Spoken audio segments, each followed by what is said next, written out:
या नबी सलाम। कहा गया कि हदीस शरीफ में आया है कि बतौर दवाई ऊंट के पेशाब को पी सकते हैं। तो वो कौन सी हदीस है जिससे इन्होंने इस्तदलाल किया? वो हदीस बुखारी शरीफ जिल्द नंबर 1 किताबुल वुजू हदीस नंबर 230। इन्होंने हदीस के हवाले भी नहीं दिए, मैं हदीस बता रहा हूं आपको। किताबुल वुजू बुखारी जिल्द नंबर 1 हदीस नंबर 230 में है। हजरत अनस इब्न मालिक कहते हैं कि कबीला उरैना के लोग आए। एक कबीला था, सरकार के पास कबीला उरैना के लोग आए और कहा या रसूलल्लाह हम ईमान लाना चाहते हैं। सरकार ने कहा कलमा पढ़ो, ईमान में दाखिल किया। और उसके बाद अल्लाह के नबी ने फरमाया मदीने में रुको, ठहरो, इल्म सीखो, आदाब सीखो, दीन की तालीम को हासिल करो। वो ठहरे रहे। कुछ रोज के बाद आते कहते या रसूलल्लाह मदीने में हम बीमार हो गए हैं, हमारी तबीयत खराब हो गई है, हम कमजोर हो गए हैं, यहाँ की आबो हवा में रास नहीं आ रही है। अल्लाह के नबी ने फरमाया कि ऊँटों के अस्तबल में जाओ।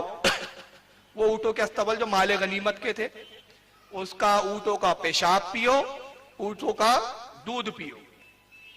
और उसके बाद अल्लाह के नबी ने फरमाया कि मदीने की आबो हवा मुनाफिक को रास नहीं आती। यानी बता दिया गया कि ये कमबख्त मुनाफिक है। सुभान अल्लाह। मदीने की आबो हवा मुनाफिक को रास नहीं आती। मदीना भट्टी है, वो अपने में से हर गंदी चीज को छाट के निकाल देता है। ये गए, ऊंट का पेशाब पिया, दूध भी पिया, खूब मोटे ताजे हो गए खा खा के, जैसे ये हो रहे हैं। मोटे ताजे हुए, उसके बाद जब अच्छे हो गए, सेहतमंद, तो जो जानवरों के मुहाफिज थे ऊँटों के, सहाबा इकराम, उनको कत्ल कर दिया, उन चराहों को, और ऊँट लेके भाग गए।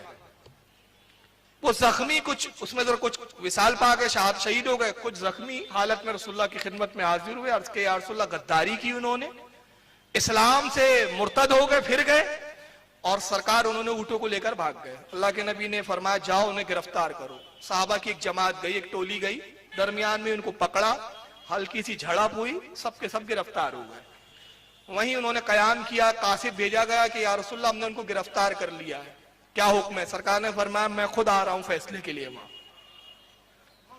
रावी हदीस कहते हैं, रावी हदीस अनस इब्न मालिक कहते हैं कि रसूलुल्लाह इस जलाल में निकले। जलाल की एक कैफियत थी सरकार की कि आपकी चादर मुबारक कंधे पे थी और आधी चादर जमीन पे घसीटते हुए चल रही थी। मतलब चादर भी ओढ़ने का आपको तस्वुर और ख्याल नहीं था।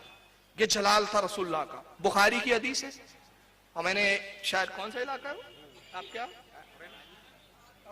धरावी में कहा था एक जुमला कि रसूलुल्लाह की सीरत जब बताते हो तो पूरी बताया करो। और रसूलुल्लाह की यही सीरत बताते आ रहे, रसूलुल्लाह का इखलाक, रसूलुल्लाह का इखलाक, रसूलुल्लाह का इखलाक। रसूलुल्लाह का जलाल भी तो कभी बताओ, मुनाफिकों के साथ सुलूक भी तो बताओ। तो सुन्नी यही तो करते हैं कि दुश्मन अहमद पे शिद्दत कीजिए, मुल्हिदों की क्या मरहमत कीजिए, गैज में जल जाए बेदीनों के दिन, या रसूलुल्लाह की कसरत कीजिए। नारे रिसालत, नारे